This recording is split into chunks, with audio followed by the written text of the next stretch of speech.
ये कहानी शुरू होती है आज से हजारों साल पहले, जब धरती पर वकांडा देश से एक मीटेरॉइड यानी कि उल्कापिंड टकराता है। ये उल्कापिंड अपने साथ एक बेशकीमती धातु भी लाया जिसका नाम है वाइब्रेनियम। ये वही वाइब्रेनियम है जिससे कैप्टन अमेरिका की शील्ड बनी है।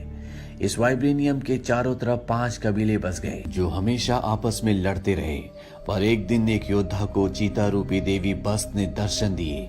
वो देवी उसे एक खास जड़ी बूटी के पास ले गई जो दिल के आकार की थी। उस जड़ी बूटी को खाने के बाद उस योद्धा के अंदर सुपर ह्यूमन की पावर्स आई, साथ ही जिंदगी को सही तरीके से जीने का ज्ञान भी। और इस तरह से वो सम्राट बन गया, वकांडा का रक्षक। वो इस दुनिया का पहला ब्लैक पैंथर था। 4 कबीलों ने ब्लैक पैंथर को स्वीकार किया, जबकि जबारी नाम का एक कबीला उसके खिलाफ हो गया और पहाड़ों में चला गया। वाइब्रेनियम से वकांडा फला फूला, लेकिन वकांडा वासियों ने अपने आप को और वाइब्रेनियम को दुनिया से छुपा कर रखा। दुनिया उन्हें एक कबीला समझती है, जबकि पूरी दुनिया में सबसे एडवांस टेक्नोलॉजीज उन्हीं के पास होती है।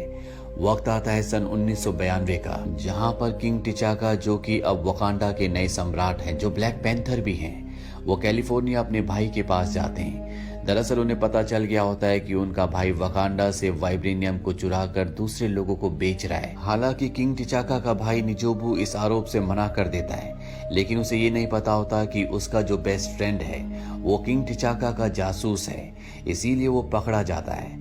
कहानी आती है प्रेजेंट डे में, जहां पर किंग टिचाका का बेटा टिचाला अपने पिता की मौत से बहुत दुखी होता है। कैप्टन अमेरिका सिविल वॉर में हमने देखा था कि किंग टिचाका सुकोविया अकॉर्ड, जो कि एक एग्रीमेंट था एवेंजर्स के लिए, जिसके तहत एवेंजर्स को यूनाइटेड नेशन के अंडर काम करना था, जब उसके ऊपर भाषण दे रहे होते हैं तभी एक बॉम्ब ब्लास्ट में उनकी मृत्यु हो जाती है। और अब उनका बेटा टिचाला ही उनकी गद्दी का वारिस है। वो वापस वकांडा आ जाता है, जहां पर उसकी एक्स लवर, जिसका नाम नाकिया होता है, जिसे कुछ लोग पकड़ कर ले जा रहे होते हैं, उसे उन लोगों से छुड़ाता है। दरअसल नाकिया ने ऐसा जानबूझकर किया होता है, वो एक मिशन पर होती है। टिचाला उसे बताता है कि उसके पिता अब नहीं रहे और कल उसका राज्याभिषेक है। वो चाहता है कि नाकिया भी वहां पर हो। वहीं दूसरी तरफ लंदन के म्यूजियम में एरिक स्टीवंस नाम के एक आदमी को दिखाया जाता है। दरअसल इस म्यूजियम में वकांडा के वाइब्रेनियम से बना हुआ एक हथियार है। ये यहाँ पर इस हथियार को चुराने के लिए आए हैं। एरिक के साथ यूलेसिस नाम का एक आदमी भी होता है, जो पहले भी एरिक के पिता के साथ आज से कई साल पहले वाइब्रेनियम की स्मगलिंग कर चुका है। ये दोनों यहाँ से वाइब्रेनियम के उस हथियार को चुरा लेते हैं। वहीं दूसरी तरफ वकांडा में दिखाया जाता है, जहाँ पर टिचाला का राज्याभिषेक होना है। पर यहाँ पर कुछ पुराने रीति रिवाज हैं, जिनके मुताबिक टिचाला के अंदर से ब्लैक पैंथर की शक्तियों को वापस ले लिया जाता है। अब वो एक आम इंसान है और यहाँ पर जो दूसरे कबीले आए हैं, उनमें से कोई भी राजकुमार टिचाला को द्वंद्व के लिए, युद्ध के लिए चैलेंज कर सकता है। जो भी इस युद्ध में जीतेगा वही वकांडा का राजा बनेगा। ये युद्ध या तो किसी की मौत से खत्म होता है या दूसरे योद्धा के हार मानने से।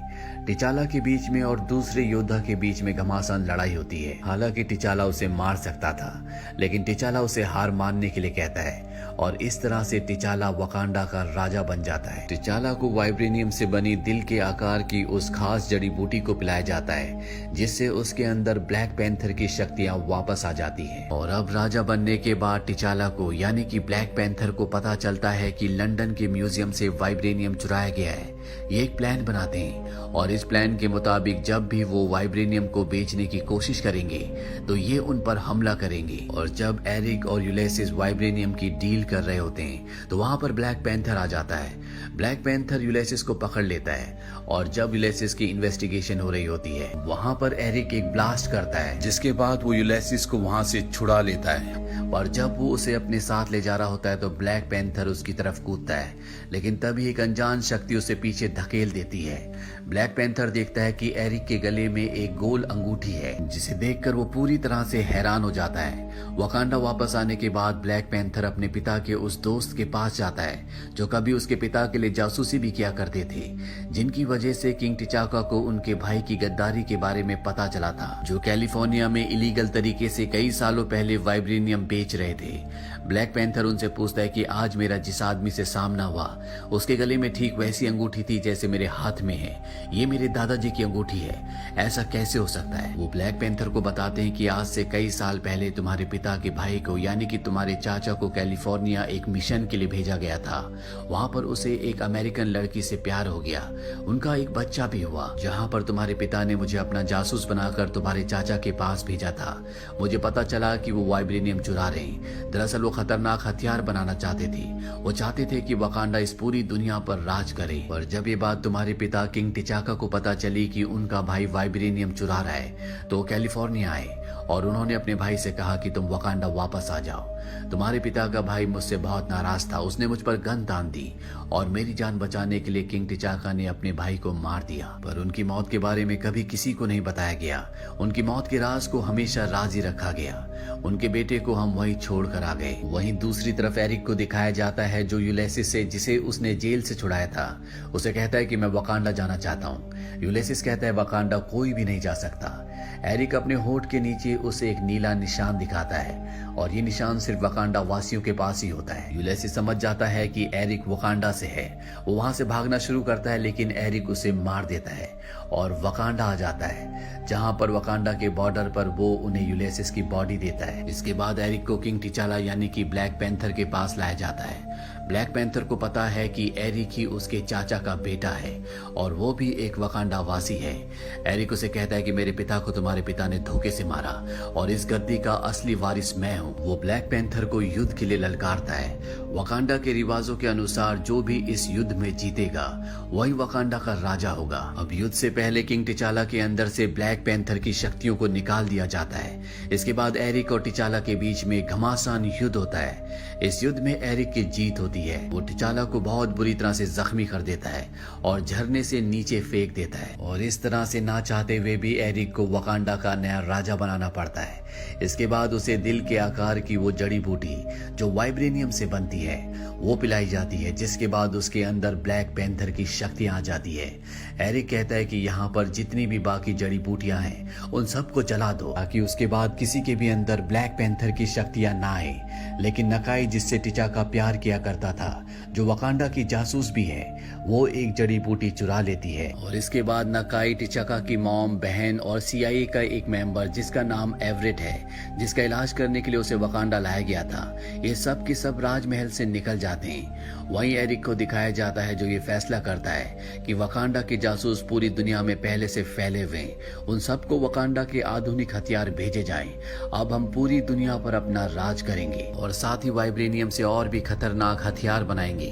वहीं टिचाका की मॉम, बहन, नकाई और CIA का एजेंट एवरेट, ये सब के सब एक कबीले तक पहुंचते हैं जहां पर ये उनसे मदद मांगते हैं। लेकिन यहाँ पर कबीले का सरदार इन्हें बताता है कि हमारे आदमी को टिचाका की बॉडी नदी के किनारे मिली, वो अभी जिंदा है पर कोमा में है। और ये सब के सब टिचाका के पास जाते हैं। नकाई के पास वाइब्रेनियम जड़ी बूटी का वो फूल होता है जिसे वो राजमहल से लेकर आई थी। ये आखिरी बचा हुआ फूल है।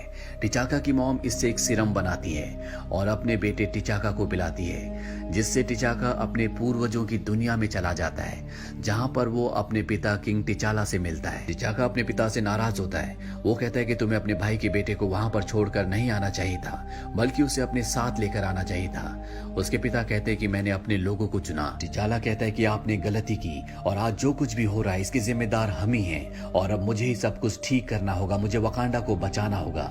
और इसके अगले पल वो होश में आ जाता है। टिचाला के अंदर एक बार फिर से ब्लैक पैंथर की शक्तियां आ चुकी है, इसीलिए वो फैसला करता है कि वो एरिक का सामना करेगा। एरिक के अंदर भी ब्लैक पैंथर की शक्तियां हैं।